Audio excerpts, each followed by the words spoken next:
Hello, everyone, and thanks again for joining in and tuning in to another episode of Highlighting Greatness with Asayo. I am extremely excited about this episode. I have a very distinguished guest with me, someone that I just met in the last few weeks. He's a pharmacist, he's an author, he's a techpreneur, he's a social media guy. Everyone, please welcome to the podcast, Mr. Richard Waithe, to the show. Thank you so much for having me. Really excited to be here. Looking forward to the conversation. Yes, sir. Yes, sir. I'm very excited to meet you because you're not only a pharmacist, but you're one of the very rare pharmacists that I'm getting to meet who, in my opinion, you're really kind of on the front lines, on the cutting edge of the profession in a way, doing new things. You're a president of this, company that's kind of doing amazing things with technology that we're going to get into later on. But you're an author. You have a book. You have a social media presence. You write articles. You have a podcast. You kind of do a lot of really cool things that you don't really see a lot of people doing. And so it was really good to connect with you just a few weeks back when I read one of your articles, and I just sent you a message, and very graciously you responded, and we were able to have a phone call, and it was great.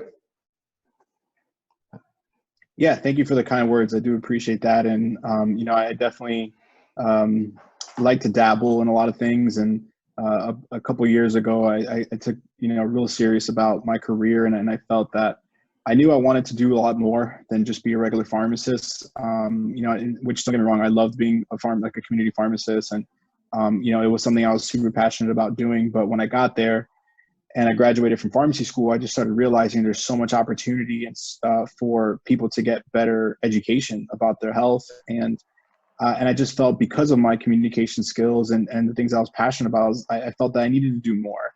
And I felt the way to do that was actually learning how to create and distribute content. That was actually like a really big unlock for me, with kind of continuing through my career and continue to build. And I still feel like I'm in the beginnings of a lot of what I'm trying to do, but I think the foundation of that was just being able to become a content creator. And it's, being a pharmacist, it's obviously not kind of normal, or at least at the time it wasn't that normal. I think now a lot more people are realizing that, you got to be content creators no matter what industry you're in. But, at the time, I think it was kind of out of the norm. But I got really deep into figuring out social media, the differences between all the platforms, learning how to write articles. I decided to also write my first book called First Time Pharmacist a couple of years ago as well. I was creating videos, and the podcast was probably one of the things that stuck the most, RX Radio. Started that in 2017, and similar to you, I think I just wanted to start having discussions with prominent people. For me, it was specifically pharmacy, and I wanted to know more about what people were doing out in the industry. And start to learn, because at that time when I started this, it was actually selfish why I started that podcast. Was because I wanted to learn, and I thought the best way to meet some of these people is to just have a podcast. But luckily, it turned into something that's helping a lot of other individuals as well. So, that's kind of the content thing for me. That's awesome. And I've gone through and I've listened to quite a few of your podcasts, and you're not just this, but you've really kind of solidified yourself, not just through that, but also I think that had a big part of it. You having an online presence, you being kind of one of the voices in pharmacy, but now you're doing speeches at colleges of pharmacy. Beyond that, now in your new role, you're able to connect with, pharmacists, tech leaders, business leaders, people in just different aspects of healthcare and mobile health and mobile apps. And so you've just been able to really branch out really of kind of the traditional roles of pharmacy that we see, retail, hospital, whatever. And now, you've really gotten into that place where you are, really one of our voices out there. And one thing that I one of the things that I personally, when I first started thinking about, okay, I need to start putting out content out there, was like, who else? Who do we know?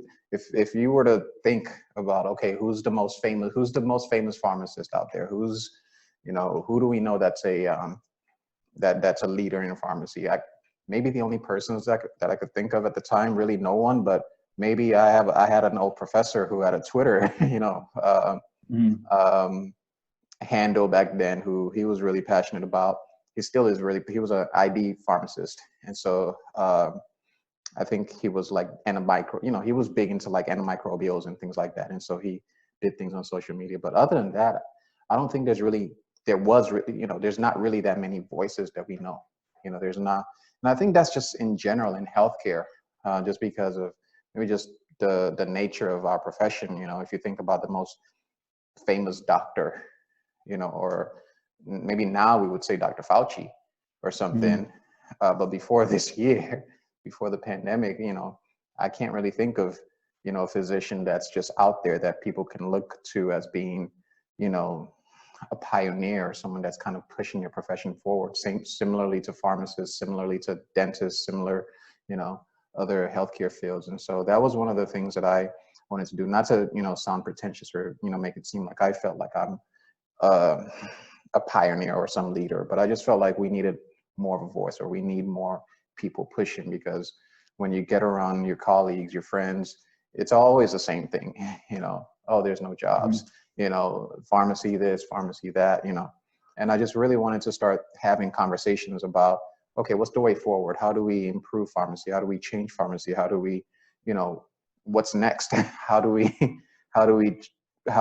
drive the change that we're looking for and that we know that we need specifically? And so that's kind of what got me started. And I know we have a mutual, kind of contact in Maurice, the kind of RX comedian. I really loved what he was doing as far as, just bringing a voice towards, some of the things that are happening in the retail space and some of the grievances that people have, not being able to really voice that, and him being kind of that person. And so I really enjoyed connecting with people like yourself, people like him, who I see that, before I wasn't really aware of, because I think that that's very important for our career. Yeah, it's really interesting to see like Dr. Fauci kind of come to the limelight, because I feel like you're right. I mean, previously, you had people like Dr. Oz, which, quote unquote, is a famous doctor, but I mean, he's a TV doctor for the most part, but you have people like Dr. Fauci, which is like in the weeds, like always seeing patients, working in public health. And I think there's an opportunity for like the, community pharmacists to do something like that as well. The dentist to do something like that as well. But I think what was just never normal for us was creating the content piece of it. And now we have the avenues to be able to create the content and distribute it with social media. Whereas previously it was just TV channels promoting Dr. Oz. So there's a real change with how that's going to be going forward. And I think you can see that now, especially on specifically Twitter. If you look at the hashtag TwitterRx, it's full of pharmacists that are creating content there, that are networking. And I do think that over time, there are going to be emerges of leaders that are the voices in pharmacy and in healthcare and these other spaces. So it's definitely an interesting time. And that's awesome. Why don't we talk about kind of how you kind of got started with all of it, even going back to like just, pharmacy school days. I know, I believe you went to school at UF in Florida. I went to Nova, as we talked about. Why don't we start there as far as like, okay, sure. I've seen some of your podcasts and you talked about how you did the internship at Target. I want to say it was after your first year or so. You did this internship, and you really got to see this community aspect that you really ended up liking a lot. And you decided not to pursue a residency, even though you were well qualified to do so. You were president of your student body at your pharmacy school. You were very involved, but you decided to go into community pharmacy with Target, which later got bought out and things like that. Why don't we kind of maybe start from there, like, how you, from there to now? So I think when that Target internship was so awesome for me, because it did two things for me. It really got my mindset really wrapped around like the structural aspects of leadership. And I think that was important. And I think that's something that I think I've always been a leader. I think that's just something I naturally fell into, just even back into like high school where, playing sports, I was like captain of the football team, captain of the wrestling team. However, I didn't have like structural leadership, official sorts of trainings. Like I knew that how things were supposed to be, but I didn't really know how to articulate them, for example. And Target really did that for me. Target put a lot of structural leadership into my mind and helped me articulate and strategize a lot of the ways that I lead or help with developing teams and things like that. But one thing it also did was kind of reinforce why I kind of went to pharmacy in the first place, which was to be able to directly help people. And community pharmacy was such a great avenue to be able to do that in. I don't know if there's anything like it in the sense of that immediate satisfaction, but also compacted with the impact that you're potentially having on a person, where like you're potentially saving a life, you're potentially improving the quality of life, and you're doing that all in real time and getting that instant feedback. And it was something that like I almost borderline got a high off of. Like I really enjoyed it. And it was hard for me to think that I wouldn't be doing that, especially to start my career. So I just really kind of fell in love with community pharmacy, didn't really look back. And that's what I ended up doing kind of towards when I graduated. I went into Target, worked with them. Then I went to CVS when it got bought out. I did that for about, I was with Target for about 5 to 7 years. And, but when I was on rotations in pharmacy school, one thing that was really eye-opening was a rotation I did in a health system where part of my role as a student was to go into like a floor and go into every room and just see if they had questions about the medications. Yeah. And it was such a slap in the face about how uneducated people were with their healthcare. Super smart people, people that, have regular educations, but had no idea about like their healthcare. And especially being in Miami, it was such a crazy thing to see the difference of how, whether someone was homeless or someone, owned a private jet, how you would counsel them the exact same way about how to use an inhaler. Right. And, things like that was just, and realizing that was so needed. I got really into MTM and medication management. And I started a consulting company where I was just doing private MTM consultations. And that was also really pivotal for me to just kind of scratch my like entrepreneurial itch. And I really started to learn how to make a website, register a business, learn how to do marketing. And that's really where I started diving into creating content was actually for that company. And then it just kind of snowballed from there into like RX Radio, into kind of coming back full circle with VUCA in my current role, where I was actually an intern with VUCA when I was in school as well.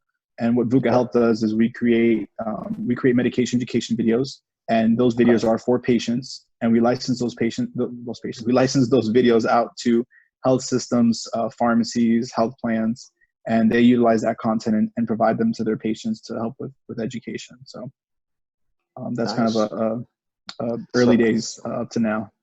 So I have a funny story to go along with kind of your experience when you were doing rotations and kind of doing patient education.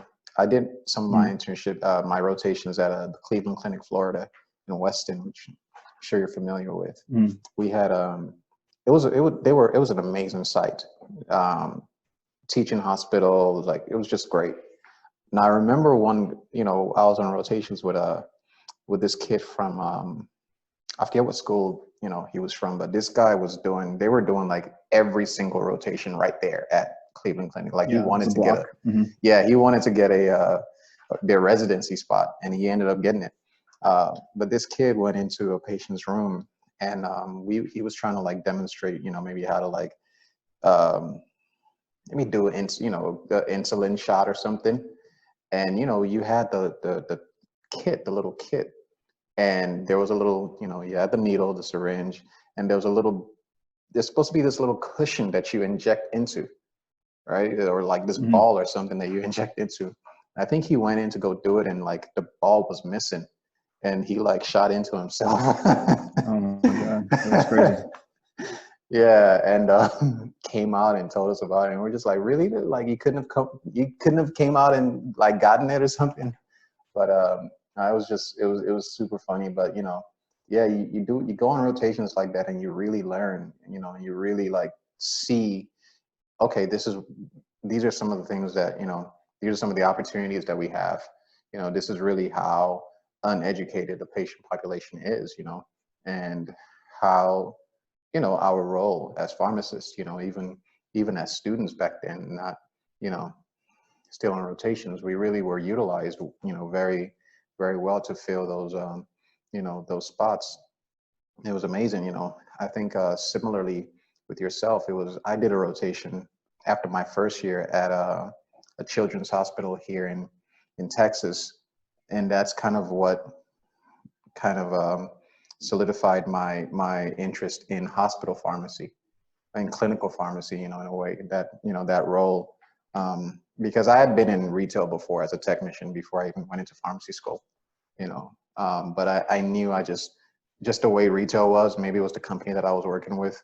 I didn't want to come back to that, you know, where you really, even though you enjoy dealing with patients, a lot of times you know, in my experience, you were bogged down with, you know, all this, you know, other stuff that took you away from patients, you know, quotas and, you know, metrics and all of these insurance and all these things.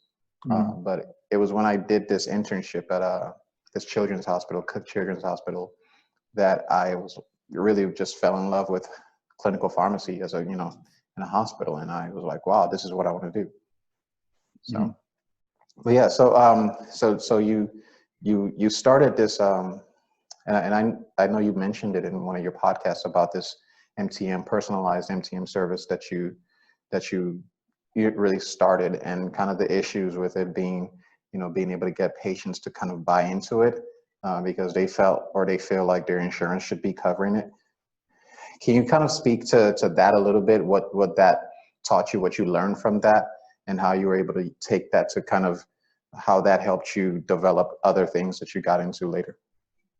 Yeah, so that was actually a really nice learning experience for me because, you know, there's clearly an opportunity and a need for pharmacists to educate patients directly about healthcare, right? And I think that's the bigger role of the pharmacist. You know, a lot of people couple pharmacists with handing out prescriptions, but what the pharmacist's expertise is really evaluating therapy, you know, communicating education to the patients, making sure there's no interactions, making sure the therapy is the best for the patient, depending on the patient's demographics, like all kinds of things, right? You know, so much stuff outside of just handing them a prescription. And what's interesting was, you know, I kind of almost had this, you know, well, if you build it, they will come sort of mentality. And it just was not the case, you know, especially because regular people don't understand our value. When I say regular people, people that don't understand how much like help they need with their medications, or how much education a pharmacist like can provide to them, and how much value a pharmacist can bring to them, which is an hour conversation.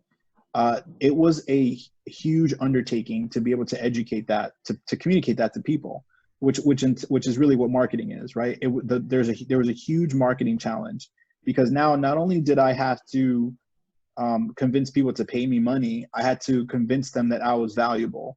And I also had to convince them that pharmacists were valuable, you know? So it's just two things that just wasn't established yet. And people don't think of pharmacists as the provider that you make an appointment with just to go talk to, you know? And so I had to establish something that just wasn't known, and then also establish the value of it. And that was a huge challenge. And it wasn't, you know, I'm not, the company doesn't necessarily exist now, wasn't super successful, but it was a huge learning opportunity for me to realize that there's a huge burden for pharmacists to get over, which is trying to make sure people are aware of our value. And it's just not something that I think I was capable of doing at the time, especially being I was kind of like a one-man show with the company. But what I also realized in that was the gateway to getting people to understand that was creating free content. And that was something that stuck with me even till this day with VUCA, with marketing, is the goal for my marketing strategy is to create content. That's like the foundation of it, is create content, provide value, and then drive awareness to your business. And that's when I actually started seeing some success, that's when I was creating videos on YouTube about educating people about their allergies, educating people about how to save costs on their prescriptions, you know, educating people about why a long-acting inhaler is different from a short-acting inhaler. And that free content was in driving business and was creating awareness, because at the end of the video I said, hey, if you want to talk about your medications, send me an email. And that was kind of the gateway to like some business that I got. And that was the most successful sort of marketing that I've done. And Nice. that sort of lesson stuck with me, and where now even into VUCA, like our strategy really is to create content and create value for healthcare professionals, which will then in turn drive awareness and hopefully business to the company. It's very interesting that you mentioned, about creating the value and getting patients to buy into that, because that's something that I've seen with, I know a company that you're familiar with that we talked about, that you've even had on your show, that does MTMs, kind of with, in this kind of Uber model of it. I learned about them earlier, like maybe like a year, maybe towards the start of the year or maybe end of last year, and was super excited about it because I saw the value in it, but getting started with them and, actually getting on the phone and trying to, call out to patients and reach patients to complete this, and, this consult with them. A lot of what I found was that patients many times didn't just see the value of it. And so because of that, it was difficult to even complete that, because you would get, they wouldn't even pick up. They picked up, oh, not interested, call back, this or that. And even though it's something that the insurance is covering, the insurance is paying for, the insurance, contracts with this company to complete these consults and things like that. And everyone knows the value of it within healthcare, but the actual, random patient out there really doesn't know why they need to speak to a pharmacist. Yeah, that also goes to, like, even if when I was doing the MTM company, like even if I offered the services for free completely, I still would have had the same challenge of getting Right. people to even just meet with me to see that. And Aspen is a really good testament to that, because they have all the right things in place. They have the technology in place. They have the access to the patients in place. They have the payments in place. But it all starts to come down to that patient understanding the value and knowing what to expect when they get a phone call. So a lot of times Right. that phone call is a surprise. Right. They don't know who you are, who you're calling with. So there's so much challenges there, but I feel like that's the only missing piece, because the minute that piece gets solved, and the minute that people expect a call from a pharmacist once a year to go through their medications, that is a complete cycle of a huge success for not only pharmacists but patient care. Do you think this pandemic is going to do much, or is doing much to change that narrative, or to really increase the value of pharmacists in the eye of the public, the general public? And I know, now that, the vaccine is out, and, we're going to play a huge role in administering these vaccines, maybe that might, change things a little bit. But do you think this pandemic is helping our cause as healthcare professionals? And 100%. and I think it is. I think it's definitely helping us because two things. One, when people were shut down for the most part, where businesses were shut down, even doctors' offices were closing, pharmacies were still open. And right. People realized that they could still go to their pharmacy, even if it was to pick up curbside or go to the drive-through, or even still walk in. The most pharmacies were actually still open. And I think that was a huge thing with realizing how important pharmacies were, and especially the pharmacists in them. But what I think we have an opportunity in front of us is, and this is something that I hope we can capitalize on, is that there's going to be a lot more foot traffic inside of pharmacies because of the vaccine. And I think that's a great opportunity to start letting people know about what pharmacists really do, outside of just handing them a bag full of pills. Right. So I hope that we can, as it gets closer, because there's still a lot of time where regular community pharmacies have the vaccine available. But I hope when that time comes and the everyday pharmacy and independent pharmacy has a vaccine available, that they're ready to not just let a patient walk in, let them get vaccinated and let them walk out, but let them walk in, maybe build a relationship with that pharmacist or pharmacy team, and let them know about what services that pharmacy has to offer, and why they should be talking to their pharmacist more often, why they should be asking more questions, and utilizing some of the services. So I do think that this is actually going to be a better, like, I think pharmacists are going to come out on the better side of this. And I hope provider status will also follow. There's a lot to that. But I think with a lot of the realizing how like skilled pharmacists are, I hope that the provider status kind of got expedited as well throughout this unfortunate pandemic. Right. And for our listeners who are not familiar, provider status, for pharmacists, when it comes to billing for services, Medicare, CMS doesn't necessarily recognize pharmacists as healthcare providers. Physicians, mid-level, nurses, midwives, nurse practitioners, I believe physician assistants are also in that mix of providers.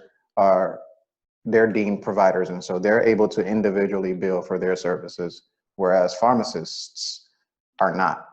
And so that really hinders what we're able to do beyond just, dispensing the medication. And there is a lot more that we're able to do beyond just dispensing the medication, where, for example, vaccinating people, sitting down with you and providing these NTM services where we talk to you about your medications, how to use them, make sure that you're getting the full benefit out of them, make sure that you're staying on them, things like that.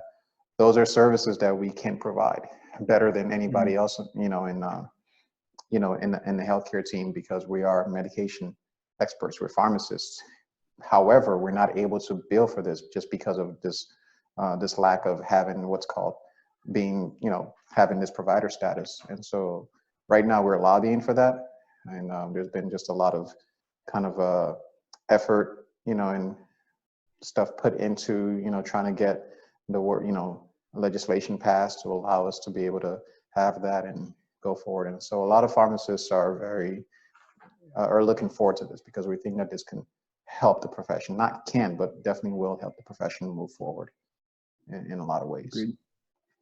Right. And so that's amazing. I think that's definitely something that's going to help. One thing that I know that we're seeing, everyone is, I think nurses, for one, are coming out of this pandemic, being hailed as, some of the biggest heroes in healthcare, as they should, because they do a lot, and, can't speak enough about nurses and their value to the healthcare team. But I feel like pharmacists really should be getting some of that credit as well, because we're right there with them. We may not be in the patient's room with them, but we're the ones providing medications. We're the ones making sure that, they're good as far as like what they're giving to the pharmacist, to the patients. And so I hope that changes, or that really changes the public's perception of our importance, just as a whole in general, moving forward. But that's good. But why don't we talk a little bit about what VUCA Health does? I know you mentioned it briefly. And from listening to some of your podcasts and obviously looking at your content, I know about it. But why don't we talk a little bit more about VUCA Health and kind of how did you even get into that role? From, you were working, I think you were working still at, was it Publix or so? And then maybe you got into that role. Can you talk about that? Yeah. So my beginnings with VUCA was, I was actually a student in pharmacy school, and when the company was just a startup, and they were just building out their library content of videos, and they wanted students to actually help with starting writing the content for what the videos would end up being produced for. And I was one of the students that was helping with that at school. And nice. I was a pharmacy student. They said, you can just work on your own time. And, and I was like, oh, it's an opportunity to learn about new drugs. So, it just seemed like a win-win. So I was like, let me just do this. And, so I met the founding team, and I really actually enjoyed what they were doing, and I got really interested in it. And they did that for about 2 years, where I was a junior editor with the company. And then when the library was built out, that was kind of around the time I was graduating. So I kind of went off and did my own thing, but I kept in contact with the founders of the company. And almost 3 years ago now, which is crazy that it's been almost 3 years, but almost 3 years ago now, the founders of the company was going to create a new company, which funny enough is Aspen RX Health. Oh, So wow. the founder, the CEO, which is named David Medvedev, he's the CEO of Aspen. So he brought me. They wanted to continue the operations of VUCA Health while they started Aspen. So he brought me back. He brought me back in to kind of run the operations, and I think he saw kind of what how passionate I was about pharmacy. He saw the things I was doing with MTM and with RX Radio and creating content, and I interviewed, and I was kind of picked as someone to kind of continue the operation. So that's kind of how I came back into role with VUCA. And we brought myself in, we brought in a couple of new members of the team, and we hired a couple of people. So it's been great. So what we do is we create, like I mentioned, we create these medication education videos, and these videos are very short. They're about 2 minutes in length. They're really engaging. It's available in both English and Spanish. And then we've created now about 90% of medications that get dispensed at a pharmacy, we have a specific video for. So metoprolol XL, we have a specific video for that medication. Pro Air, an inhaler, we have a specific video for that. Insulin injections, Humira, specialty medications. So we have this huge library of education content, and we work with other organizations, and we basically license them the content for their patients. And depending on the organization, it depends on kind of how those videos get showed to the patients. Some people put it on their websites. Some people have a mobile app where they integrate it into. When we work with a pharmacy, I actually have one of our products here. We actually put a QR code on the patient's label. So I have a vial here for anyone that's listening, not seeing the video. We put a QR code on a patient's vial, and patients can scan that vial when they pick up that medication at the pharmacy and get access right on their smartphone to patient education content about that specific medication. So, and then they also get access to all the paper content that usually gets handed to them at the pharmacy. They can read all of that information through that QR code and get access to it. And so what we do is basically create a lot of content, and we work with organizations to provide that content to them and help them educate their patients. That's amazing. What would you say is the benefit of having that content, that digital content in a video format, as opposed to the traditional paper leaflet that gets thrown in a prescription bag, and most of the times probably doesn't get read by the patient. Yeah, that's a great question. So one thing that's interesting is just to look at the trends of the consumer. So you look at video, you look at Facebook, you look at YouTube. Video consumption is like through the roof with how people. It's just clear that people want to watch video content, and the traditional methods of text is definitely always going to have its place and always going to have its value. But I think in a world now where you have things like where billions of hours a day of YouTube and Facebook videos are watched, people want to watch video content, and I don't think that's different about them learning about their medication. So there's also other studies that have shown, I don't have these specific numbers here, but there is data behind something being visual with like an auditory component, with them also hearing and seeing the text potentially with increasing their ability to remember and be more engaged. So I think just from a engagement perspective, video content, having that visual and having them hear it is a greater reinforcer of the information rather than just having them read it through the text. Do you know if there's been any studies so far of showing maybe adherence studies between patients that have this that are getting this content digitally through these videos, as opposed to the traditional kind of leaflet way, ways of getting this content to them or this information to them, of maybe who's doing better on their medications, who's able to stay on them better, who's using them better, blah blah blah, so far. Yeah, so we actually did a study last year where we partnered with PQA and Liberty Software, where we basically we worked with pharmacies to send a text message out to patients, and that text message had video content in it versus people that did not get that text with video. So what we were able to do was find that we were looking specifically at primary medication non-adherence, PMN, which is basically a measurement of people that pick up a prescription when it first got prescribed. So there's a huge percentage of people that when they first get prescribed a new medication, don't pick up that medication. And the theory is the reason they don't pick that up is because they don't understand what it might be for, or they're kind of scared of the medication.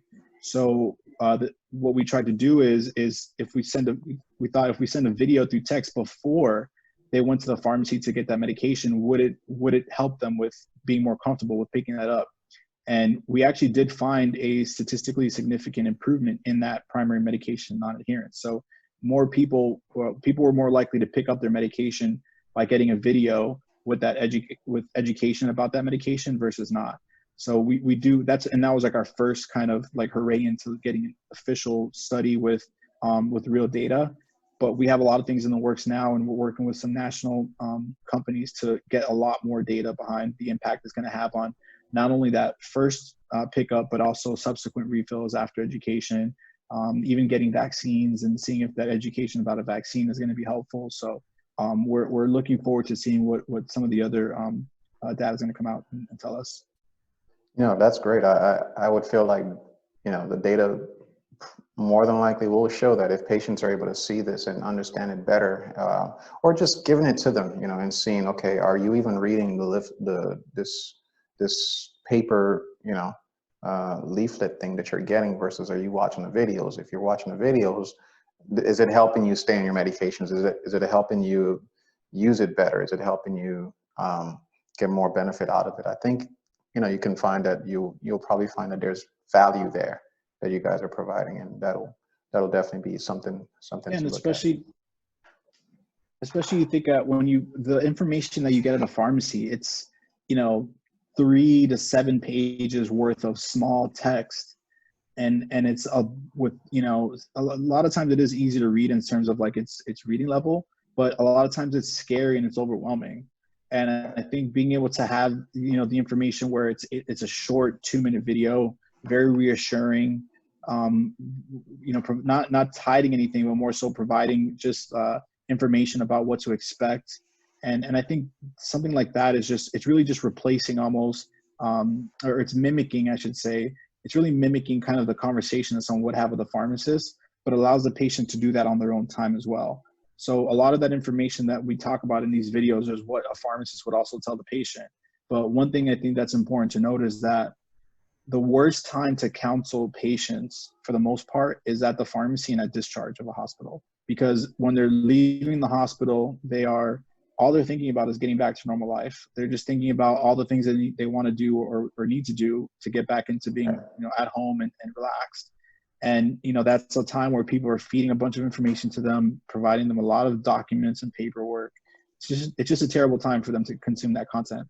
And the same thing at the pharmacy. When people are going to the pharmacy, like a community pharmacy, let's say, they're either on their way to work, so they're in a rush and they know that they have to get to work, or they're on their way back home from work, most likely, or they're running errands and they had to stop by the pharmacy that day. And all of those instances, they're thinking about the next thing that they need to do. So being able to provide content and information that's easily consumable in a video format that they can watch on their own time and their comfort whenever they're relaxed and ready to like actually consume that content, I think is extremely powerful and heavily underutilized. Yeah, no, I think that's a very great point. And being able to, again, provide that to patients, I think we're going to be able to see later on in the future, once the data, comes out, the advantage of that. And you're going to have more people really buying into this concept, and because of the value and benefit that it has. So I think that's awesome.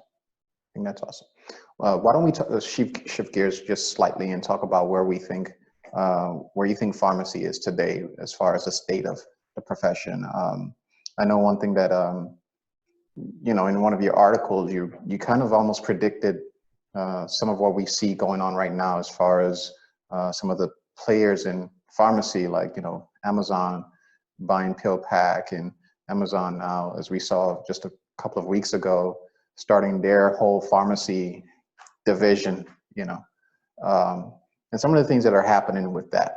You wrote an article where you kind of talked a little bit about that before it happened, because you were able to kind of see that this is probably where the profession is going. So that's awesome. Yeah. Why don't we talk about that and what you see now, as far as where we are now and where it's gonna go? Because I also had I mean, it's common knowledge that Amazon has been trying to get into the game since they bought PillPack.